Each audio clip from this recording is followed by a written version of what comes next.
অভিন্ন নদীর কোথায় কোথায় অবকাঠামো হচ্ছে তা জানতে না পারলে দেশের পানি ব্যবস্থা ঝুঁকির মধ্যে পড়বে বলে মনে করেন অন্তর্বর্তী সরকারের পানি সম্পদ মন্ত্রণালয়ের উপদেষ্টা সৈয়দা রিজওয়ানা হাসান। বুধবার রাজধানীর গ্রিন রোডের পানি ভবনে সেমিনারে এ মন্তব্য করেন তিনি। বিস্তারিত জানাচ্ছেন মাহিলা ইসলাম। অভিন্ন নদীতে বাংলাদেশের ন্যায্য অধিকার বিষয়ে সেমিনারের আয়োজন করে বিশ্ব নদী দিবস উদযাপন পরিষদ। প্রধান অতিথির বক্তব্যে সৈয়দা রিজওয়ানা হাসান বলেন, পানি ভাগাভাগির বিষয়টি জটিল।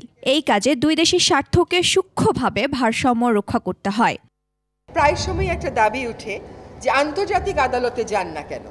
এটা একটু বুঝতে হবে, আন্তর্জাতিক আদালতে কোনো একটা রাষ্ট্র এককভাবে যেতে পারে না, দুইটা রাষ্ট্রকে পক্ষ হতে হয়।